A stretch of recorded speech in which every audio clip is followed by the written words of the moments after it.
saya oke semuanya? Oke, good. Shalom semua. Yuk, mari kita masuk lagi dalam pembelajaran firman Tuhan kita pada hari ini.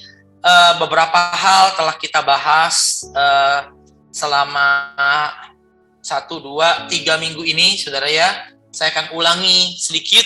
Yang pertama-tama, ingat, tidak perlu memperhatikan hal-hal yang tidak pokok atau esensial, ya. Sejak COVID ini melanda, sekarang sudah landai, udah bukan melanda lagi, udah pada bisa jalan-jalan lagi, saudara. Lebaran boleh bebas pergi. Kita berdoa supaya yang terbaik terjadi, ya. Kalau perlu, kalau Tuhan izinkan, tidak perlulah kita delta-tronan, ya. Setuju, ya.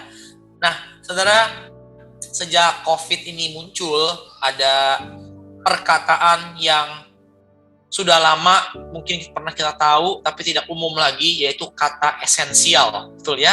Nah, Anda jadi sejak adanya COVID, dunia hal-hal esensial yang ada harus dilakukan apapun keadaannya, tapi sebaliknya ada juga hal-hal yang tidak esensial, yang boleh ada, boleh nggak ada. Nah, kalau Anda mengerti, di dunia rohani pun sama sebetulnya pada prinsipnya, saudara. Ada hal-hal dalam kehidupan rohani Anda yang harus ada, yang harus terjadi, yang harus Anda alami. Karena tanpa Anda mengalami ini, sama juga bohong, saudara. Ya, dalam kehidupan rohani Anda nggak banyak berguna. Saudara boleh alami yang lain, saudara boleh mendapatkan yang lain, tapi kalau hal-hal yang krusial ini tidak ada, maka nanti nggak ada artinya. Satu, yang pertama sudah kita bahas, itu apa? Ingat, keluarga, saudara. Betul ya? Yang pertama-tama adalah keluarga.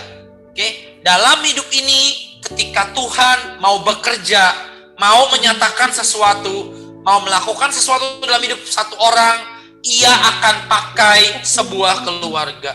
Ketika Tuhan punya rencananya dalam hidup ini, ia akan pakai, ia akan bergerak yang pertama-tama lewat kehidupan keluarga, saudara. Nah, apa yang terjadi adalah kita diberkati dan menjadi berkat pertama-tama yang paling esensial itu lewat keluarga kita sebetulnya, lewat kehidupan keluarga kita.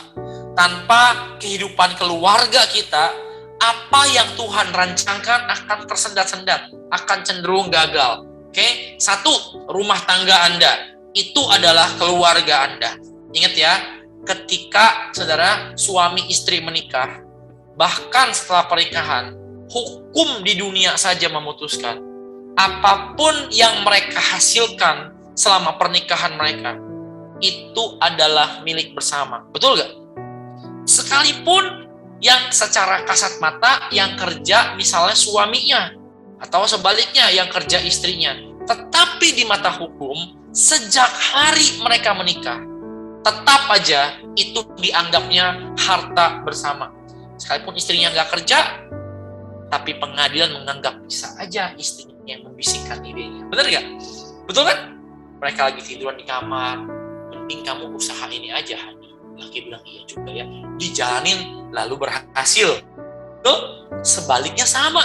Yang istrinya kerja, tapi kalau udah menikah, bisa aja suaminya yang bisikin. Suaminya yang ngatur kondisi sedemikian rupa sehingga istri bisa berhasil. Betul nggak?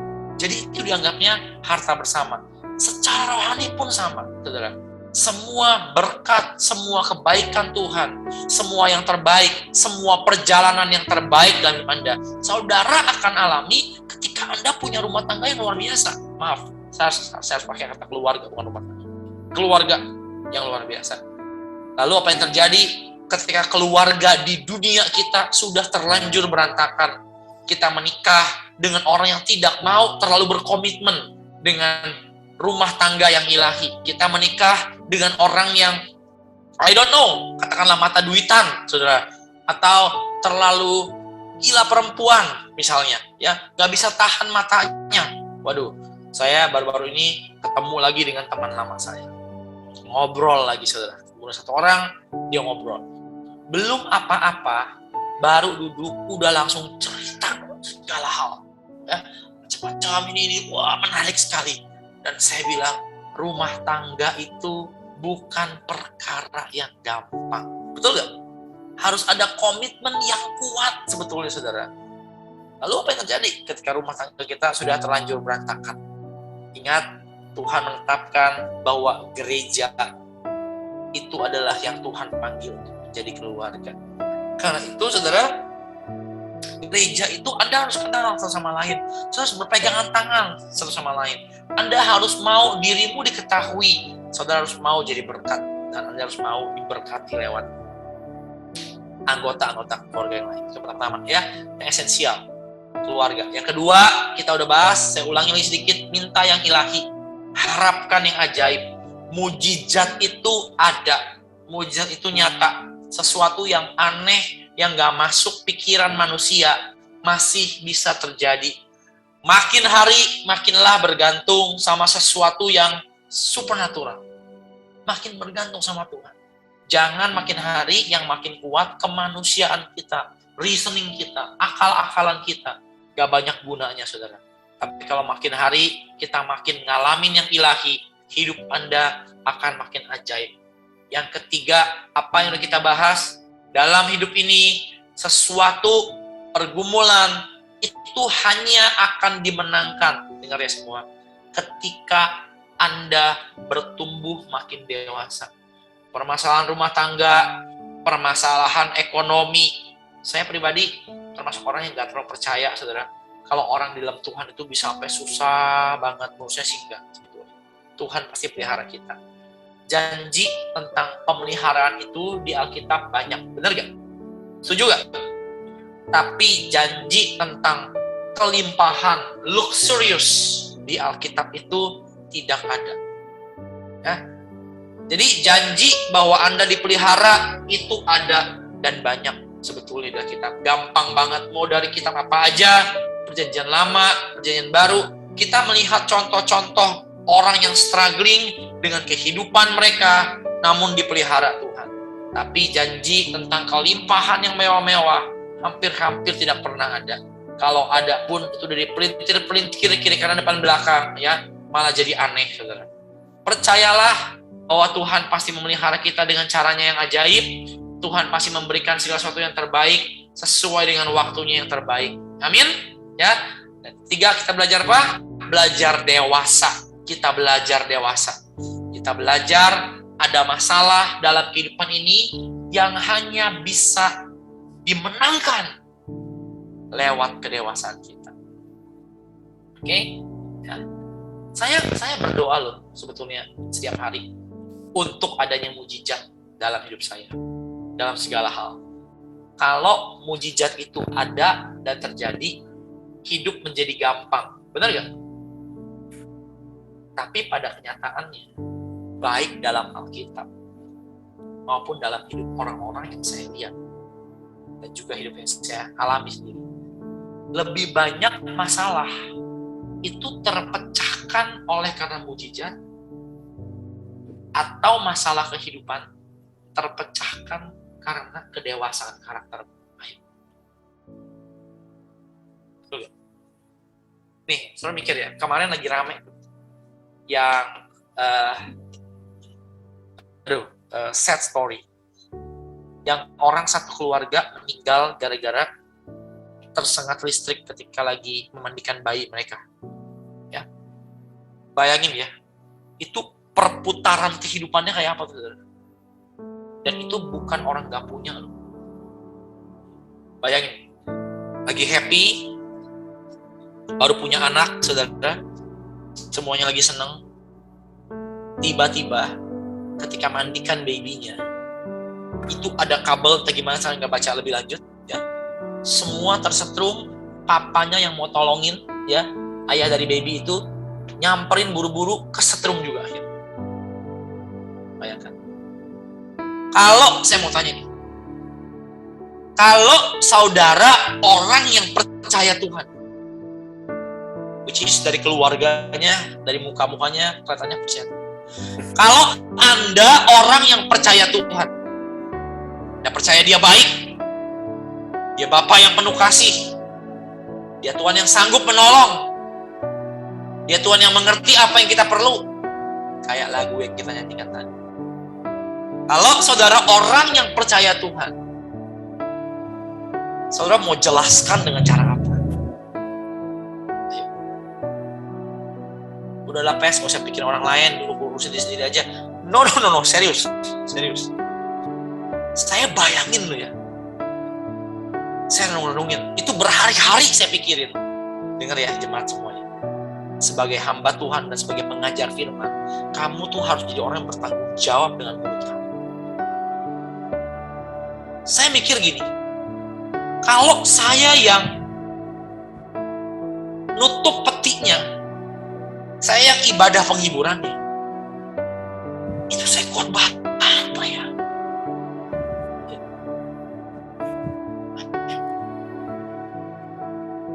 Kita kerap kali hanya ngotot dengan apa yang kita mau.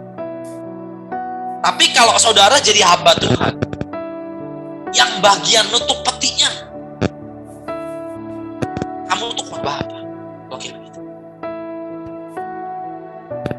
Bingung, betul ya?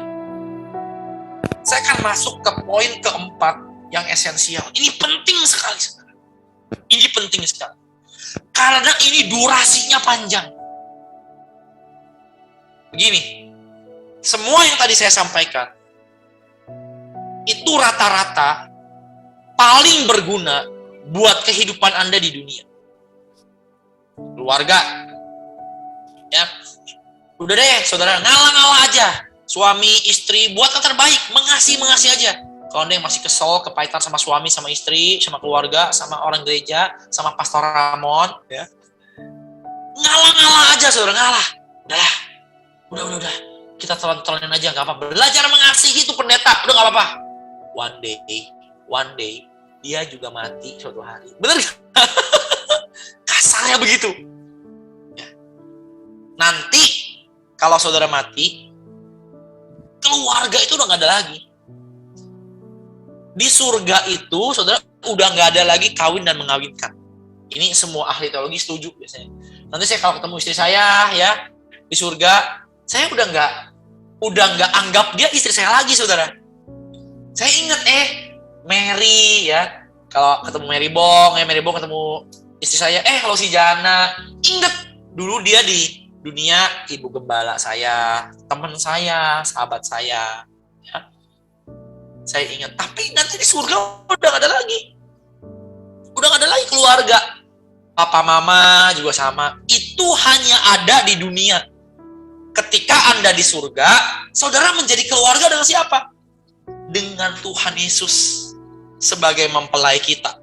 Dan dengan sesama kita sebagai sama-sama mempelainya Kristus. Gitu ya. Jadi, keluarga itu berguna di mana? Di dunia. Karena itu pelihara keluargamu. Yang rumah tangganya sudah terlanjur tidak ilahi, tidak seperti yang Tuhan mau. Berkeluargalah dengan anggota gerejamu, saudara. Satu sama lain belajar mengasihi, belajar komitmen, belajar beri yang terbaik, belajar saling support. Ya. Belajar jadi anggota keluarga. Saya buat segala hal supaya jemaat mengerti bahwa mereka anggota keluarga saya. Sekalipun gennya beda, sekalipun darahnya beda. Kita belajar beri yang terbaik.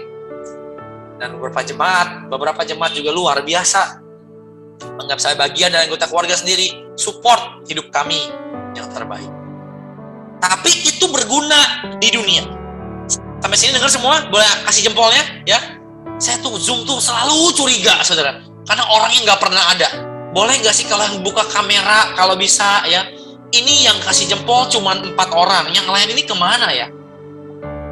Saya tuh Zoom gak pernah nyaman, gak pernah tenang. Selalu curiga dan khawatir, saudara. Amin. Jadi, itu berguna. Tapi suatu saat udah gak berguna. Yang kedua, juga sama. Yang ilahi itu berguna di mana? Di dunia. Kita perlu yang ilahi, bukan cuma mujizatnya, tapi gini, yang ilahi itu memberi makan roh Anda, bener gak? Betul gak?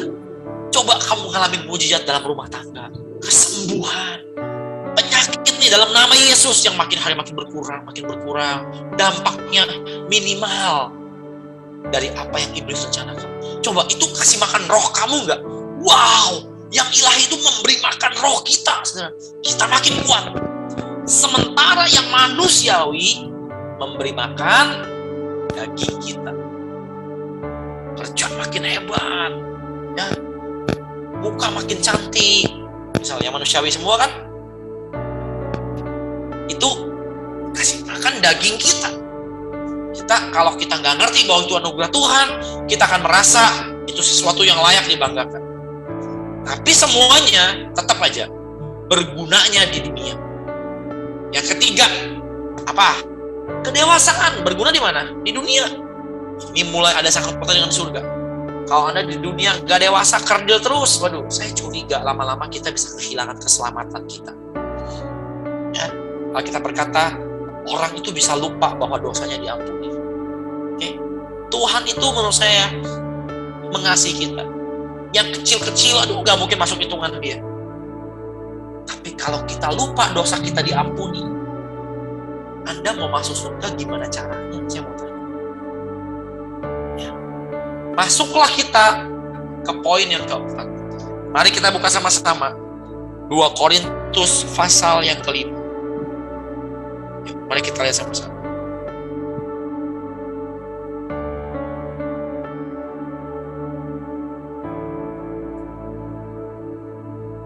Dua Korintus pasal yang kelima. Lihat ya.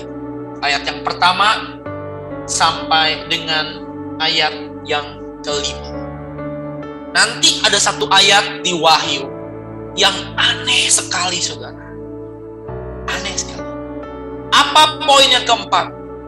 Saya beritahu ya, pandangan tentang keabadian atau pandangan tentang kekekalan. Hanya ketika saudara mengerti hidup ini, saudara, ada unsur kekekalannya, bahkan yang kekal itu lebih dominan dibanding yang dunia, saudara akan mulai ngerti tentang gambaran keseluruhan dari kehidupan ini. Orang yang paling kasihan itu apa? Orang yang hanya merasa hidup ini satu-satunya cuma ada di dunia saja. Sekali lagi saya ulangi, orang yang paling kasihan, yang paling malang adalah orang yang berpikir dan merasa kehidupan ini hanya ada di dunia saja. Oke?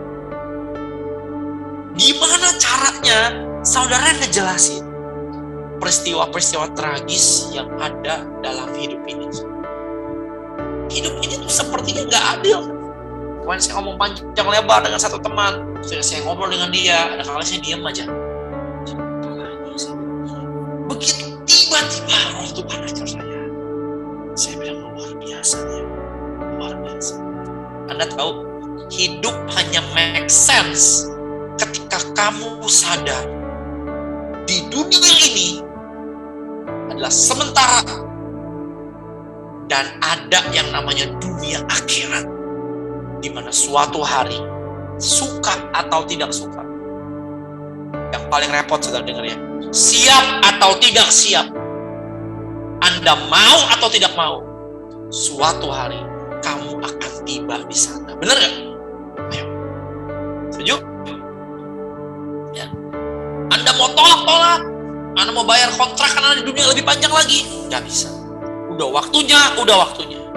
Dan repotnya gini, saudara, paling mengerikan, kita nggak akan tahu kapan kita berpindah dari dunia yang fana ke dunia yang akhirat. Betul? Ya.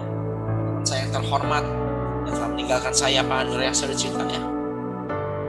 Beliau meninggal pulang itu dalam posisi di mana imannya, saudara, sedang kuat dan sedang tidak mengerjakan perkara-perkara amburadul yang dari dunia. Coba Anda bayangkan, sebagai hamba Tuhan, kalau saya kasih nasihat yang melintir sedikit, yang aneh sedikit, Anda bisa bayangkan apa yang terjadi, saudara. Mengerikan sekali.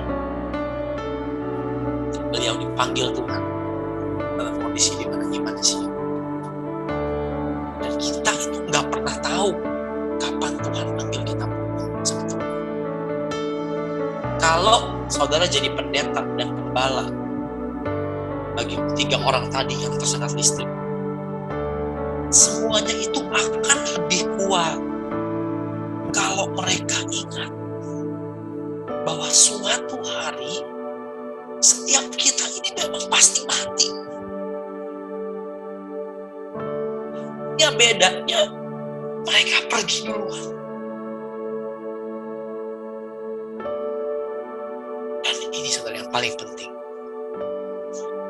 Mereka itu gak benar-benar hilang, tapi tetap ada. Hanya berubah tempat di mana? Di keabadian. Ya. Ini poin yang sangat luar biasa dan membuat kita mengerti akan yang namanya keadilan Tuhan. Anda tahu gak, di dunia ini itu jangan ngimpi ada yang namanya keadilan seadil-adilnya. Setuju gak? Fair gak? Betul gak? Kamu jualan aja deh, ya. 2 produk yang sama nih kamu jualan. Oke? Jualan cendol misalnya. Kamu jualan produk yang sama. Yang satu lebih laku, yang satu lebih nggak laku. Saya mau tanya nih ya. Menurut Anda itu fair gak? Ayo. Nih, ngomongin seadil-adilnya. Fair gak? Satu bisa laku, satu bisa nggak laku. Fair lah kok, orang dia lebih pinter, cendolnya lebih enak, dia lebih bisa masak, desainnya lebih bagus. Nah, yang bikin dia lebih pinter tuh siapa? Yang satu kenapa lebih bodoh? Ayo, jujur gak? Ada orang yang lahir dari sananya memang udah pinter, benar gak? Betul? Ada orang di sana desainnya lebih bagus, nama ilmunya tuh lebih bagus. Itu ada beberapa produk yang saya bilang, namanya tuh pinter banget, desainnya bagus banget. Dunia ini mana bisa fair, saudara? Gak bisa. Saya dari kecil paling senang main larian sama teman-teman, tapi kalah melulu, entah kenapa. Sampai di poin dimana yang mereka yang jago-jago itu tuh SD ya, itu udah gak ada lagi yang mau masukin saya ke timnya. Jadi saya timnya tim second layer, tau gak? Tim second layer bukan tim pertama. Gak fair banget, saya bilang. Saya datang sekolah pagian, lari, main sama teman-teman. Ya, di rumah saya latihan. Akhirnya saya sadar, sampai kapanpun saya gak akan bisa lari sekencang mereka. Kenapa? Ya mereka lebih gede badannya, saudara, kaki lebih panjang. Adil gak? Loh, lahir udah begitu. Saya lahirnya begini. Coba kamu ngomong sama dunia, mana mungkin bisa ada keadilan? Gak ada. Mata hukum apalagi, ya, jual beli, belum yang tipu-tipu, belum yang auto trading robot cuan, saudara. Anda tak akan pernah bisa mengandalkan keadilan kalau cuma di dunia. Sakit gak? Kesel gak? Kesel. Kenapa? Karena pengennya adil. Nih, dengar ya. Tuhannya mana kok Tuhan gak adil? Kamu akan ngerti semuanya kalau kita mengerti hidup ini gak sampai di dunia aja. Kadang-kadang, no, I should say seharusnya setiap saat, upah yang ada dari ketaatan kita itu hanya kita bisa ambil ketika nanti kita udah mati. Baru kita ngerti apa itu hidup dalam keabadian. Dan Anda gak akan menyesal nanti. Untung Tuhan kau baik, semua upahku tidak kau kucurkan semua di dunia. Kalau engkau kucurkan semua di dunia, tinggallah saya di pelataran surga. Benar gak? Umpamanya kayak gitu. Lihat ya, 2 Korintus pasal yang kelima. Mari Pak Yudi, ayat yang pertama sampai dengan ayat yang kelima. 2 Korintus pasal yang kelima, ayat yang pertama sampai dengan yang kelima. Saya akan bacakan buat siap kita. Lihat ya. Karena kami tahu. Oh, ini esensial. Sekali lagi ini esensial. Yuk, makanya jangan memble mulu. Kalau hidupnya cuma di dunia aja, pasti marah-marah terus, resah terus, lupa bahwa Tuhan sedang mengerjakan perkara ilahi di surga. Ya. Kalau hidupnya dunia doang, nuntut terus, kapan Tuhan menuai? Kapan Tuhan menuai? Kadang-kadang ada hal-hal yang Anda tidak pernah tuai di dunia, saudara. Ngerti ya? Tapi kalau Anda yang gak tahan, mewek terus, nangis terus, ibaratnya Tuhan bilang gini, ya udah deh malaikat, itu lempar tuh genteng dia yang rumah dia di surga, lempar ke dunia. Malaikat copotin genteng Anda di surga, dilempar ke dunia. Jadi deh healing ke Bandung. Iya sih, ada yang ngajak healing gratisan. Makasih Bapak. Nanti udah 3 tahun, Anda marah-marah lagi, Tuhan capek, penat, kesel, gini. Kata malaikat, kata Tuhan, malaikat copotin pintu surganya, lempar ke dunia, pintu surga gede, copotin ke dunia, jadi duit 200 juta cash misalnya. Wah, ada happy, makasih Bapak. Terus kayak gitu mewek terus, lama-lama tembokmu dicopotin Tuhan. Enggak? Nah, kitchen setmu dicopotin Tuhan. Sebentar ilustrasi ya, gak bener-bener kayak gini ya. Tapi gak ada yang tahu juga sih.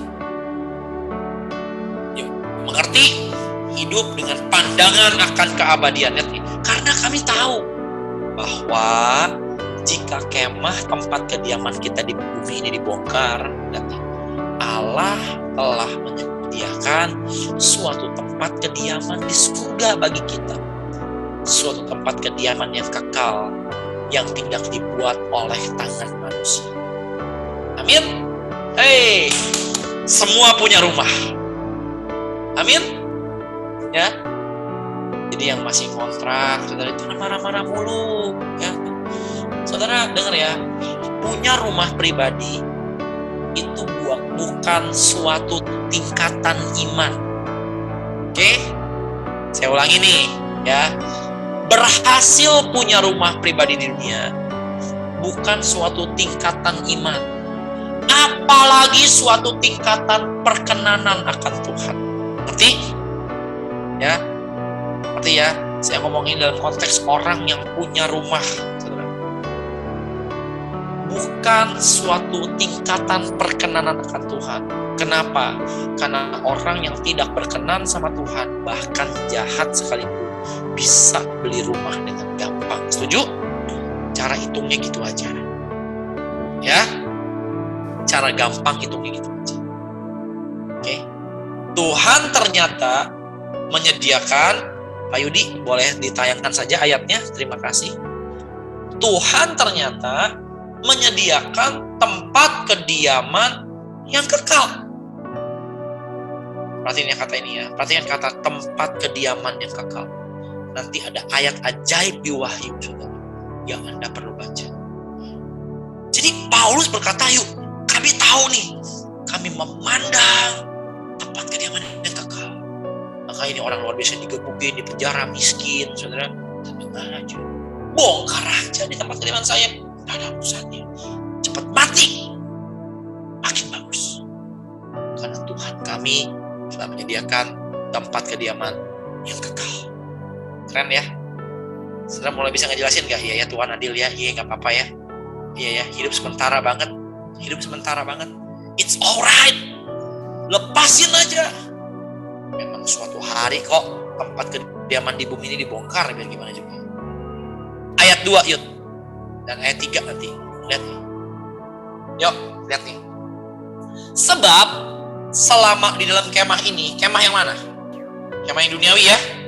Bukan tempat kediaman kekal loh, kemah. Berarti sementara. Kemah itu sementara, saudara. Angin kencengan terbang, sama kayak atap saya itu terbang. Ya, bayangin, boom, terbang. Lihat ya, selama dalam kemah ini kita apa? Bahagia apa ngeluh? Yang ngomong siapa nih, saudara? Yang ngomong ini pendeta miskin menderita? Pendeta-pendeta yang tinggal di biarawan, yang hidupnya susah banget, yang benci dengan kemakmuran, yang gak suka duit sama sekali karena terlalu menderita? Yang ngomong siapa? Selama dalam kemah ini kita ngeluh. Siapa yang ngomong? Rasul besar, the premier apostle, guru besar dalam pengiringan kita akan Tuhan. Dia mungkin salah gak? Ayo, kalau yang ngomong orang-orang yang dari sana yang menderita, mungkin tidak objektif, saudara. Kalau yang ngomong hidupnya ketimpa kesialan terus, mungkin gak objektif. Tapi yang ngomong rasul besar yang pernah diangkat Tuhan ke surga, dia bilang ini, nature-nya gini ya, dengar ya. Kamu di dalam kemah ini, kamu pasti ngeluh. Saya cek di kamus bahasa aslinya, menjerit, saudara. Dengar ya, keluhan gak terucapkan, kesel tapi gak bisa ngomong, tuh. Gak tahan seperti mau teriak, ngeluh. Ada aja urusan di dunia. Betul gak? Betul gak? Jadi teaching yang basicnya, kalau kamu beriman, maka kamu pasti berbahagia dan enak. Asal taat aja maka enak. Asal taat aja maka hidup baik-baik aja. Salah apa benar? Ayo, salah ya, udah pasti ya. Setuju ya? Jangan tapi yang khotbah itu banyak banget, bukan Pastor Ramon aja. Baca Alkitab. Ayo. Bener gak? Saya gak peduli lah di luar sana. Mau yang keren kapun juga. Ayo, pasti gak dalam kemah ini kita mengeluh? Ayo tuh. Intinya apa sih? Semuanya. Ya memang dunia ini memang sengsara. Ini memang gak enak. Belajar ngampuni, belajar ngelepasin, belajar kehilangan. Udah untung senang. Kurangin lagi ada ini ada itu. Ya. Ayo. Kita ngeluh karena kita rindu mengenakan tempat kediaman surgawi di atas tempat kediaman kita yang sekarang ini nggak enak. Hidup di badan ini nggak enak dengan semua perasaan-perasaan di dalamnya. Oke? Makanya firman Tuhan berkata di kitab Wahyu, ketika Dia datang, Dia itu akan menghapus air mata mereka. Benar gak? Berarti sepanjang di dunia ini struggle gak? Pergumulan gak? Ayo. Karena itu syukuri, saudara, ketika kita masih bisa diberkati dengan kebahagiaan. Artinya, kebahagiaan itu jangan serakah. Kalau udah bisa bahagia, senang bisa ketawa aja. Wah Tuhan, terima kasih Tuhan. Bahwa ya di kemah kayak begini aja masih bisa happy karena kebaikan. Bener gak? Ayo. Tapi kalau goalmu kebahagiaan, ngawur nantinya. Saya khotbah ini, dengar ya, dalam posisi orang yang berbahagia. Saya udah bilang sama teman-teman yang lain, kami nggak punya banyak memang. Tapi happiness kami yang tahu, betul nggak? Ya, serius. Ya ada sih struggling 1-2, ya pergumulan dengan istri, ya begini begitu, ya masih nggak ada ya. Namanya masih manusia. Banyak, kamu nggak tahu aja, aku nggak cerita. Banyak, nanya lagi kok ada, saudara. Banyak. Kamu kira aku doa-doa malam jam 2 sampai nangis lagi, Tuhan Yesus tolong, kenapa? Kuatkan. Canda. Be happy. Kalau kita happy-nya serakah, happy-nya kita maruk, mau happy-nya happy banget, puasnya. Begitu Anda alami yang gak enak, which is pasti kamu akan alami yang gak enak, kamu jatuhnya sakit benar. Setiap kali happy, yuk kita berkati orang, kita sharing ya. Temani orang dalam masa kesusahan ya. Dampingi, bersedia ketika mau diajak ngomong. Kita sharing apa yang ada. Kita punya apa yang orang lain nggak punya. Dan sama, orang bisa punya apa yang kita nggak punya. Kita belajar saling memberi. Dan apa yang kita punya, apa yang kita bisa. Amin. Jadi kita mengeluh. Tengok kiri kanan yang di rumah. Oh, kita tuh emang ngeluh ternyata ya, faktanya. Ini bener ya, gak enak ternyata emang ya. Setuju ya? Tuhan itu, trust me lah, saudara. Aduh, ini jangan bodoh lah ya. Trust me. Ya. Saya nih ya, titip anak saya nih di satu tempat. Saya bilang, ntar Mami lagi ya, Papa jemput ya. Itu ketika saya titipin dia, saudara. Kalau saya titipin dia dengan semua yang bagus-bagus, ada daycare yang lebih baik, memperlakukannya lebih sayang dari dia, saya jemput lagi, dia udah gak mau pulang. Betul gak? Iya. Tuhan itu gak akan deh, saudara. Gak akan. Tuhan itu gak pernah komitmen untuk membahagiakan kamu di dunia. Ayo, cerna nih kalimat sama-sama. Tuhan itu tidak berkomitmen untuk membuat kamu bahagia di dunia. Kebahagiaan itu adalah efek samping dari kebenaran demi kebenaran dan hadirnya Tuhan yang hadir dalam hidup kita. Kalau Tuhan berkomitmen bikin kita bahagia di dunia, saya kasih tahu ya, dia Tuhan yang banyak gagalnya. Betul gak? Setuju gak? Ayo, dia Tuhan yang sangat gagal dalam melakukan pekerjaannya. Karena dia tidak pernah berkomitmen untuk kita bahagia di dunia. Karena itulah penderitaan pasti ada. Supaya kita ngerti, hidup ini pandangannya baiknya ke surga. Saya nggak pernah loh, ya, orang yang susah nih ya, saya bilang, ayo, suatu hari pasti dikabulin. Terus aja berdoa, percaya aja berdoa, one day pasti ada breakthrough. Itu kalau sampai mulut Anda sebagai hamba Tuhan dipegang kayak begitu, dan sampai nanti dia nggak breakthrough, saudara, Anda mau ngomong apa? Dia udah 70 tahun ya, mana kok belum breakthrough juga? Percaya, suatu hari breakthrough. Udah hilang, udah expired, udah gak kepengen lagi. Nangkap ya?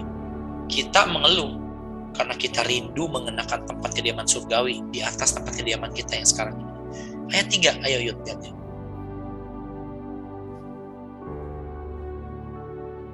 Ayat 3 dan 4. Sebab dengan demikian kita berpakaian dan tidak kedapatan telanjang. Lihat ya, tidak rapuh, ngerti gak? Tidak fragile. Dikit-dikit sakit hati, dikit-dikit sedih, dikit-dikit ya nggak enak badan, dikit-dikit lemes, gabruk, saudara ya. Tidak kedapatan telanjang. Dikit-dikit pahit, yang lagi musim, dikit-dikit asam lambung naik. Ayat 4, lihat. Lihat, kenapa? Lihat nih ya. Yuk nih. Sebab selama masih diam di dalam kemah ini, kita mengeluh oleh apa? Baca sama-sama, apa? Beratnya tekanan. Betul kan? Tuh. Gak relevan PES ini, ya. Sobek aja dari Alkitab kamu kalau gitu. Nyatanya ada di Alkitab. Ini aja yang lebih baru gak relevan. Gimana yang zaman Salomo lebih lama lagi, lebih gak relevan lagi, saudara. Tuh, kita ngeluh oleh beratnya tekanan karena kita mau mengenakan pakaian yang baru itu tanpa menanggalkan yang lama. Lihat ya, maksudnya apa nih, saudara? Masuk surga mau, lihat tuh, bener gak? Mati menderita, nggak mau. Good. Anda ingat ya? Nih, Anda ingat ya? This is deep di dalamnya. Kenapa ketika Adam dan Hawa diusir keluar dari Taman Eden, dia nggak boleh masuk lagi dan makan pohon kehidupan, betul kan? Betul? Alkitab berkata Tuhan menempatkan malaikat dengan pedang supaya Adam nggak bisa masuk lagi. Kenapa? Karena Adam udah menjadi manusia daging. Berarti ketika dia jatuh, dia telanjang, ingat ya, sama dia udah menjadi manusia daging. Dan yang daging itu gak akan bisa sebenarnya ambil yang surga. Anda mau ngalamin yang dari Tuhan, Anda mau lihat keabadian, lihat tekanan itu pasti ada. Dan manusia lama kita, pakaian lama ini, mau gak mau, suatu hari akan ditanggalkan. Saya kadang-kadang gak ngerti loh, orang ada yang ngajar, ya pendeta, ya makin hari makin awet muda. Ada urapan yang namanya ada urapan di dunia yang namanya urapan Abraham dan urapan Sarah. Can you imagine that urapan Sarah? Sarah tetap terlihat cantik. Makanya saya pun udah tua, makanya raja itu ada yang mau ambil sebagai istri kan? Karena Sarah tetap terlihat cantik. Ada urapan Sarah. Dilepaskan urapan Sarah supaya kita awet muda. Wih, gila ya. Orang itu saking duniawinya bisa ngajar kayak gitu. Padahal Alkitab berkata apa? Sekalipun manusia lahiriah kami makin apa? Merosot. Betul kan? Namun manusia batiniah kami diperbaharui dari hari ke hari. Betul ya? Lihat ya. Manusia lahirnya merosot, batiniah naik. Betul gak? Apa ada dua-duanya naik? Gak ada. Ayat 5. Tetapi Allah lah yang justru mempersiapkan kita untuk hal itu. Betul ya? Tuhan bentuk kita. Ngerti gak? Tuhan izinkan. Ya, semua nih ya. Yuk, semua nih ya. Sebagai gembala, sebagai pengajar, lihat nih ya. Semua nih ya. Tuhan izinkan tuh. Allah itu mempersiapkan kita supaya copot yang fana ini nih. Copot. Dididik lewat hal yang gak enak. Lewat tekanan. Lewat penderitaan, lewat tanda tanya. Kita dididik supaya apa? Ininya copot nih yang fananya. Allah mempersiapkan kita untuk hal itu dan mengaruniakan roh itu kepada kita sebagai jaminan segala sesuatu yang telah disediakan bagi kita. Ini di surga ya bos. Tolong jangan bilang waktu udah breakthrough semua disediakan bagi kita. Enggak, lihat konteksnya, konteks rumah di surga. Ayo. Iya. Saya tuh lama-lama benar-benar ampun sama yang namanya pengajar-pengajar sesat. Kasihan menyengsarakan umat Tuhan. Benar. Umat Tuhan jadi kecewa, jadi bertanya-tanya, jadi nggak ngerti akan makna kehidupan ini. Hidup ini hanya sementara. Ayo. Coba lihat 1 Korintus 10. Coba bisa ada nggak? Kalau saya benar nih ya.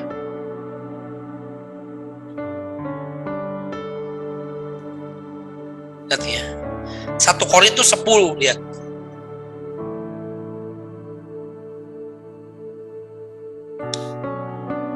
Lihat ya.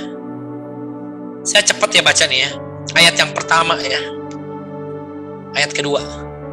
1 Korintus 10 pertama kedua. Dan aku mau supaya kamu mengetahui saudara-saudara bahwa nenek moyang kita semua berada di bawah perlindungan awan dan mereka semua telah melintasi laut. Ini di mana? Dengar ya, di padang gurun. Lihat ayat 2, lihat nih. Untuk menjadi Tuhan mengikut Musa. Mereka semua telah dibaptis dalam awan dan dalam laut. Jadi ini padang gurun ya, udah pasti ya, di padang gurun. Sekarang lihat 1 Korintus 10 ayat yang ke-11. Semuanya ini telah menimpa mereka sebagai contoh, lihat, dan dituliskan untuk menjadi peringatan bagi kita yang hidup pada waktu di mana zaman akhir telah tiba. Nah, berarti hidup yang sekarang itu sama nggak ibaratnya dengan contoh hidup di padang gurun Musa? Betul nggak? Ayo, betul kan? Saya mau tanya, kamu mau tetap di padang gurun di dunia ini? Sekalipun ada emas dari Mesir, kan mereka pas keluar dari padang gurun bawa jarahan. Anda mau? Atau sebenarnya mau pandang yang ilahi, yang abadi? Ayo. Semuanya ini menimpa mereka menjadi contoh untuk peringatan, menjadi peringatan bagi kita. Jadi ayo rekan-rekan jemaat Tuhan, yuk belajar punya pandangan sampai ke surga. Ya Tuhan, one day Tuhan bersyukur ini copot, suatu hari copot nih, aduh ini nih yang baperan, yang serakah, yang gak taat, yang kedagingan, one day ini copot. Arahkan ke dirimu sendiri ya saudara, jangan begini, aduh bersyukur Tuhan nunjuk orang, lu one day akan menegakkan yang lama, lu copot, lu one day lu yang nyebelin, yang jelek, nyumpain orang mati namanya. Amin. Jadi suatu hari selesai, makanya kita taat, makanya kita setia, makanya gak ngerti telonin aja deh pokoknya. Kayak tadi ya Ibu Mary bilang di awal-awal ya, ada baik yang ngerti, bener, jalanin aja, setia, beriman. Ini toh cuman sementara, hidup Anda di dunia itu tidak ditakdirkan untuk hidup permanen, saudara. Kayak iklan. Tahu iklan yang nggak bisa di skip, tahu yang Anda mesti tonton, tahu ya, ngerti ya? Karena iklan nggak bisa di skip ya. Ayo jalanin. Kenapa? Karena kami tahu hidup dalam kemah ini hanya sementara. Ya. Kalau Anda ngerema, Anda ngerti ini luar dalam, hidup dunia itu akan enteng. Pertanyaan Anda akan berkurang. Kok begini musibah yang namanya di dunia? Orang itu udah pasti kiri kanan depan belakang sulit dipercayai. Pasti saudara mau ngambil sesuatu dari kita. Namanya juga di dunia. Kalau kata Pak Erastus Sabdono, ya, saudara kalau mau pindah gereja dari saya, jangan pindah ke tempat lain, Anda pindah ke Pak Erastus saja, dia ngomong bagus.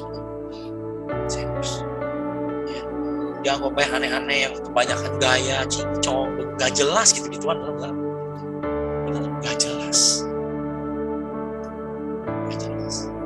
Saya cukup secure dengan pengurapan Tuhan, dengan penyertaan Tuhan. Jadi I don't think hidupnya perlu terlalu banyak gaya. Dia kerja. Dia nggak kerja, ya udah. Ya, jalani hidup ini. Ini hanya masa-masa yang fana. Ini hanya padang gurun sementara. Ngeluh udah pasti. Gak enak ya, iya dikhianati, iya saudara. Namanya juga di dunia. Kalau orang terlalu berharap bahwa Tuhan itu seolah-olah komitmen akan kebahagiaan mereka, nanti kamu jadi kecewa. Karena Alkitab juga nggak nulis kayak gitu. Sorry ya, rasul-rasul kita 12 rasulnya digebukin, dikejar-kejar orang, mau dibunuh. Lah siapa kita, saudara? Betul gak?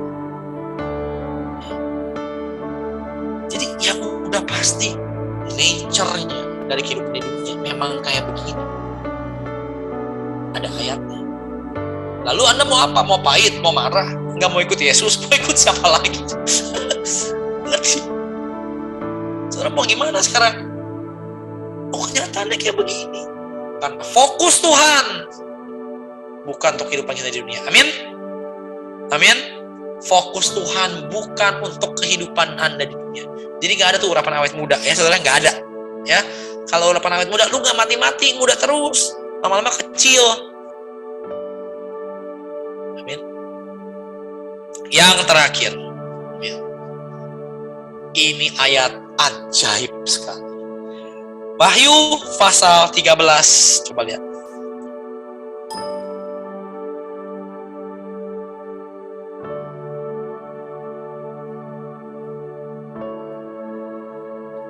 Wahyu pasal 13. Anda lihat ayat yang ke-6.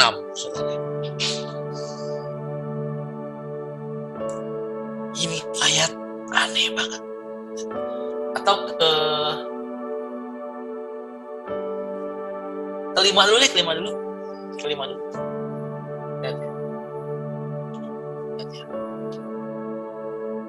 Lihat ya. Kita tafsirin yang gampang-gampang aja, saudara. Jangan tafsirin yang susah-susah. Dan kepada binatang itu diberikan mulut yang penuh kesombongan dan hujat. Siapa itu binatangnya? Dari negara mana? Apakah Vladimir Putin? Apakah Turki? Waduh, repot. Jangan kesana dulu. Lihat ya. Ini udah pasti setan, udah gitu aja ya. Atau antek-antek setan lah, biar aman. Udah pastilah pihak yang jahat ini ya. Yang gampang aja kita. Dan kepada binatang itu diberikan mulut yang penuh kesombongan dan hujat. Oke. Dan kepadanya diberikan juga kuasa untuk melakukannya 42 bulan lamanya. Jadi suatu hari si iblis, entah siapa dia, saudara, ya nggak tahu dan nggak tahu kapan. Ini juga nggak usah dibahas yang susah-susah. Pokoknya gini, iblis itu dikasih kuasa untuk berkuasa selama 42 bulan. Ini orang sombong dan penuh hujat. Lihat. 42 bulan dia ngapain aja? Lihat yang ke-6-nya. Lihat nih ya. Lalu ia membuka mulutnya. Lihat nih. Saya mau lihat nih. Untuk menghujat Allah. Jelek-jelekin Tuhan. Benar ya? Yang kedua, menghujat namanya. Ini aneh ya. Lihat ya. Yang ketiga. Lihat nih aneh. Dan kemah kediamannya. Dan semua mereka yang diam di surga. Aneh ya? Ayo. Menghujat Allah udah pasti. Dia kepengen di dunia ini. Orang gak percaya Tuhan. Bahkan benci Tuhan. Lihat di dunia ini ya, orang-orang yang hebat itu menghujat Tuhan gak? Benci Tuhan gak? Waduh saudara, ada penyanyi namanya John Lennon ya. Beatles, Matthew tahu Beatles loh? Tahu lagu apa sih yang Matthew suka nyanyiin tuh? Ada dia suka nyanyiin lagu, saya tanya, itu siapa yang nyanyi? Kamu tahu gak? The Beatles, dia bilang. Tahu loh Matthew. John Lennon bilang begini, dalam waktu berapa tahun saja, ini orang menggila saja. Yesus itu dan gereja akan dilupakan. Dan Beatles akan lebih terkenal dari mereka semua. Ampun ya. Gak lama, dia ditembak mati sama penggemarnya sendiri. Sekarang gak banyak orang tahu The Beatles. Kecuali anak saya tahu. Orang yang hebat itu menghujat Allah. Saya lihat itu wajar. Menghujat namanya wajar. Ya. Kemah kediamannya kok dihujat. Bingung gak? Bingung ya? Orang kalau benci saya wajar. Tapi kalau orang benci jalan murai raya gara-gara saya, itu membingungkan. Hubungannya apa? Tempat domisili saya ikutan dibenci dan ikutan dijelek-jelekin.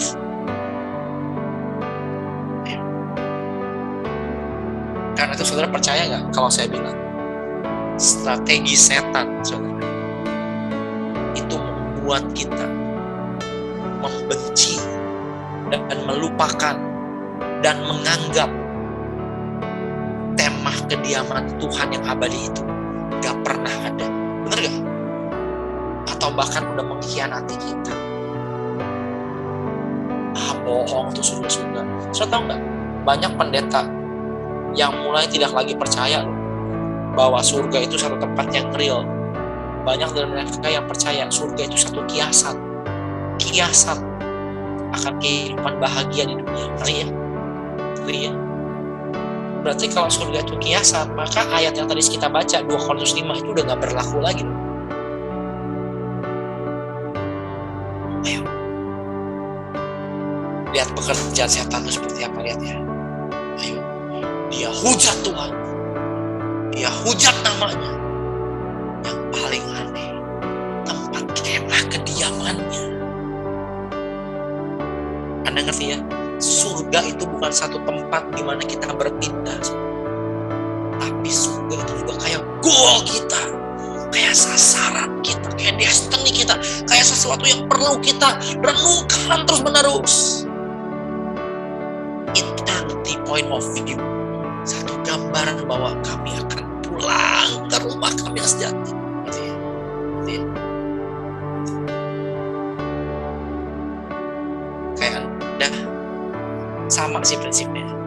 Kayak Anda lagi perang, lalu Anda ditahan, digebukin nggak bisa, dianiaya nggak bisa. Yang ada diapain? Dibayai-bayain. Glenn masih tahu ya Glenn film apa itu? Film apa Glenn? Claire Danes, Homeland, betul kan? Homeland, ya kan? Setrum diapain nggak bisa, dibayain, diajak minum, diajak makan.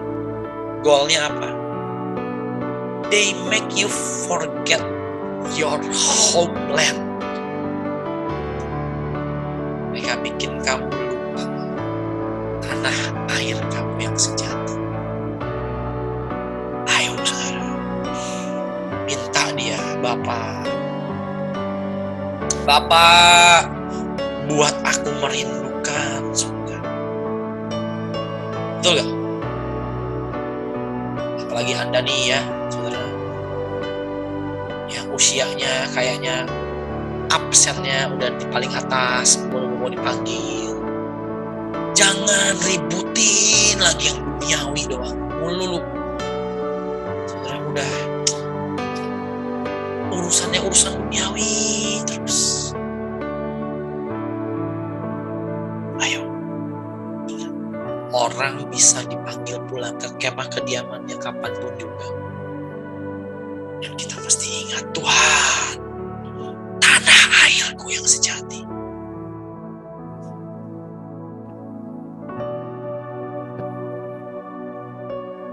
Yang terakhir coba kita lihat.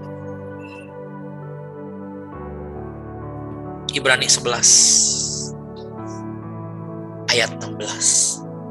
Homeland.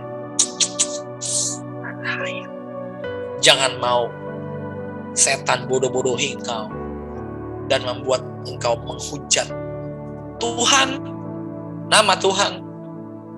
Salah satu lagi, jangan sampai Anda hujat tempat kemah kediamannya, tempat di mana dia berada. Lihat di 11 ayat 16 ini. Dan sekarang mereka merindukan, lihat tanah air yang lebih baik. Benar gak? Tuh, betul gak? Homeland, yaitu satu tanah air surgawi. Sebab itu Allah tidak malu disebut Allah mereka, karena Ia sudah mempersiapkan sebuah kota bagi mereka. Kalau kamu kebetahan di negara-negara buangan kamu, saudara, malu Tuhan juga nyebut dirinya sebagai Allah kamu. Wong gak mau pulang, ya kan?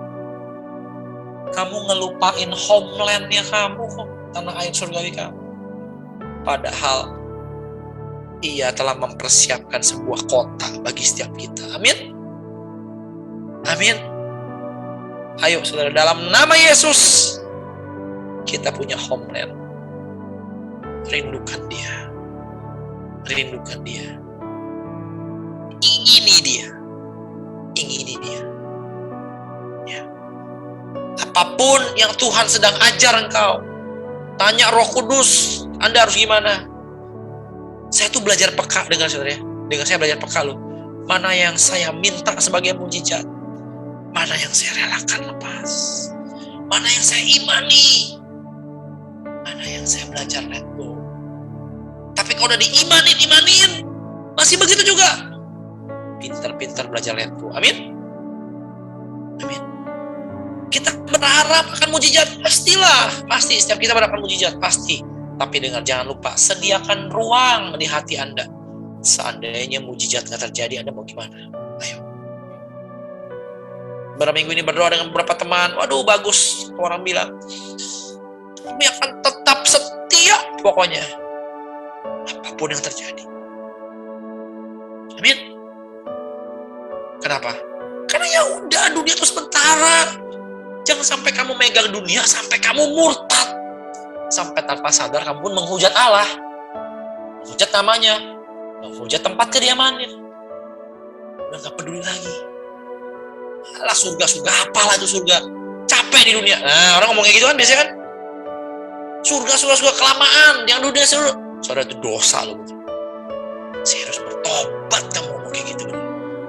gak usah itu kali kok, kejauhan, sekarang dulu aja. Dalam nama Yesus kamu perlu bertobat. Kamu tuh udah sama kayak setan sebenarnya. Diajar setan menghujat Allah, menghujat Tuhan, menghujat tempat kediamannya. Padahal itu homeland kita. Benar gak? Itu tanah air kita. Amin. Yang masih mendengarkan, beri jempolnya yuk. Ayo saudara. Homeland. Homeland. Tanah air kami. Tanah air kami. Rumah kami. Kota kami. Yang Bapa telah persiapkan. Yang Tuhan telah berikan bagi kami. Yang fana ditinggalkan. Yang ilahi dikenal. Saya berdoa Anda alami dia dengan ajaib. Minta yang terbaik. Supaya dalam hidup ini kamu bisa berjalan sampai akhir.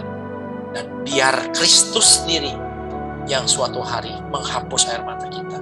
Amin. Ya. Doa. Sampai pas doa. Minta yang terbaik. Tapi kalau gak terjadi, saudara, lepaskan. Dan tolong jangan hina-hina tanah air kita. Jangan hina-hina homeland kita. Karena one day, suka gak suka, kamu pasti akan memilih mau kemana.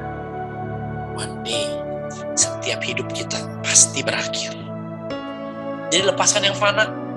Jangan terlalu peduli dengan yang daging. Amin. Yuk, jangan kejar uang terus, saudara.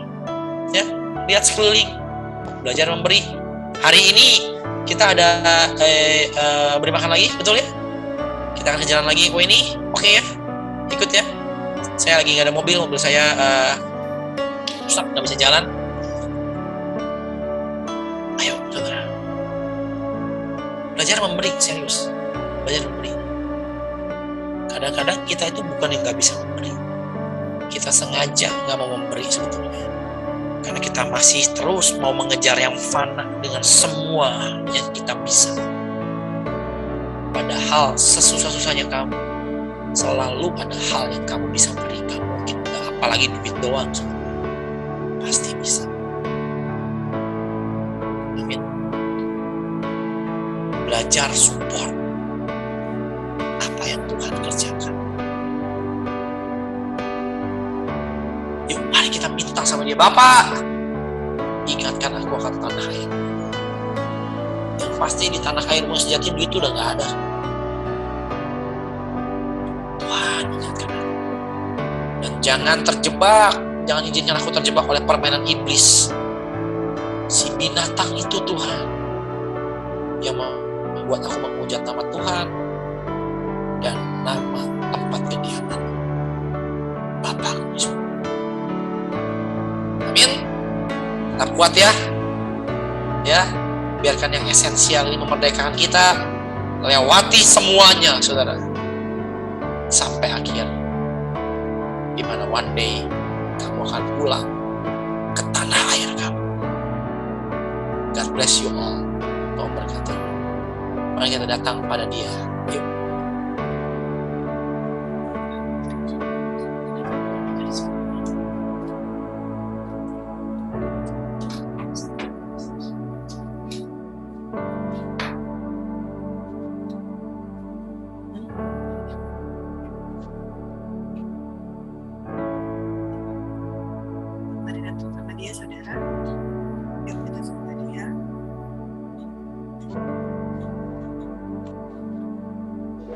Saya berdoa Anda bisa tangkap ini ya, hal yang esensial ini yang menurut saya sangat membukakan ya saudara. Soalnya saya juga baru pernah dengar suami saya khotbah hari ini yang seperti ini saudara ya. Tapi ya saya rasa betul karena saya kan sering dengan banyak konseling orang ya, konseling orang terus ya banyaklah mereka banyak permasalahan, banyak ini, banyak itu, banyak ini. Dan saya lihat saudara, banyak dari mereka yang tanda kutip sepertinya Tuhan tidak menjawab mereka. Suaranya kecil. Oke. Ini kecil gak? Suara musiknya kedengeran nggak, Wen? Oke, kedengeran ya? Oke. Nah, sepertinya Tuhan tidak menjawab seperti apa yang mereka mau, saudara, dan lambat-lambat mereka tuh mulai kecewa, mulai menjauh dari Tuhan gitu ya. Dan sepertinya mereka lupa bahwa ketika mereka taat, ketika mereka tetap jalan bersama Tuhan, mereka lupa bahwa mereka itu punya rumah yang di surga. Mereka lupa pandangan mereka akan kekekalan. Ya, seandainya kita semua punya pandangan ini seperti ini, saudara, kita pasti bisa menyelesaikan sampai akhir. Ya, yuk kita datang sama dia, saudara ya. Kita nyanyi satu lagu. Terima kasih Tuhan. Yuk, mari sama dia sama-sama yuk. Datang sama Tuhan sama-sama yuk. Datang sama dia yuk. Terima kasih Tuhan. Yuk semuanya ambil waktu berdoa ya. Jangan pada bengong dan jangan ngapain sebelum nyalain Zoom. Ayo doa sama-sama. Yes, kami ingin berada bersama-sama dengan Kau Tuhan.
Bapak kita, tanah air kita. Lebih dari segalanya, ku berharap padamu. Lebih dari para penjaga, mengharap fajar pagi.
Saudara, ketika lagu ini dinyanyikan, saudara, saya melihat banyak dari Anda, saudara, yang hari-hari ini sedang tenggelam dengan masalahmu sendiri.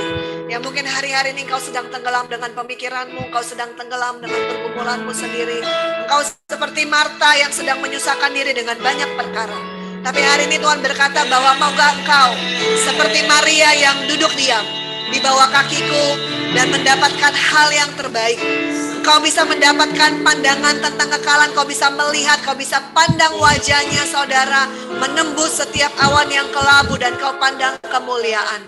Hari ini saya berdoa, saudara, engkau yang hari-hari ini menyusahkan dirimu dengan banyak perkara, dengan segala perkara seperti Marta, hari ini kau bisa duduk diam, saudara. Hari ini kau bisa pandang Tuhanmu, kau bisa pandang awan kemuliaannya, kau bisa pandang kemahmu yang di surga, saudara. Kau bisa punya satu pandangan yang baru tentang kekekalan, tentang Tuhanmu. Hari ini Hamba berdoa, Tuhan, di dalam nama Yesus, kau yang hari ini, saudara, kau mengalami, saudara, tenggelam dalam perkaramu sendiri, hari ini masuk ke dalam Tuhan. Hari ini biar ketenangan Tuhan mengalir dalam jiwamu saat ini. Kau masuk di dalam naungan sayap Tuhan. Kau bisa duduk diam dan menerima hal yang terbaik yang dari Tuhan. Terima kasih Tuhan. Shikaralaraba karalaraba kasikararaba yakanaraba. Yaralaraba kasikaraba yakan. Shikaralaraba karalanaya. Yaraba kashikararaba.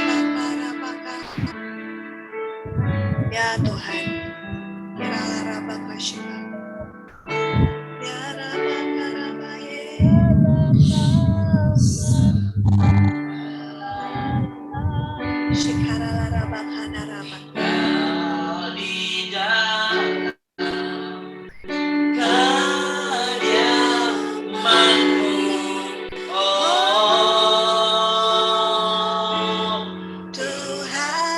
Yang mau kembali ke cinta mula-mula, yuk datang sama dia, yuk minta kasih mula-mula itu menjamah Anda. Yuk datang sama dia, saudara yang udah begitu lupa akan Tuhan, akan hadirat Tuhan. Yuk minta kasih mula-mula itu menjamah Anda. Yuk sama dia.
anak-anakmu kembali Tuhan di bawah kakimu. Biarkan anak-anakmu kembali Tuhan ke dalam pelukanmu Tuhan. Biarkan anak-anakmu Tuhan kembali Tuhan ke dalam pelukan kasih-Mu. Biarkan anak-anakmu mengerti Tuhan bahwa Bapa itu mengasihi mereka kembali Tuhan. Mereka bisa memandang Kau, memandang dengan penuh ke dalam kemuliaan-Mu Tuhan. Memandang dengan penuh Tuhan akan kemah mereka yang di surga Tuhan. Memandang dengan penuh Tuhan. Bapa sentuh hati yang sudah terlalu kering hari-hari ini, yang terlalu sibuk Tuhan. Bapa di dalam nama Yesus Tuhan, sentuh hatimu sekarang. Hari ini penuh di dalam nama Yesus, kasih Tuhan ada di dalam hatimu saat ini. Engkau dijamah oleh Yesus sendiri, engkau dipeluk oleh Yesus sendiri, engkau disegarkan oleh Yesus sendiri. Di dalam nama Yesus engkau duduk di bawah kaki Yesus. Engkau mendapatkan yang terbaik, engkau mendapatkan bagian yang terbaik saat ini dari Yesus sendiri. Terima kasih Tuhan, dijamah di dalam nama Yesus.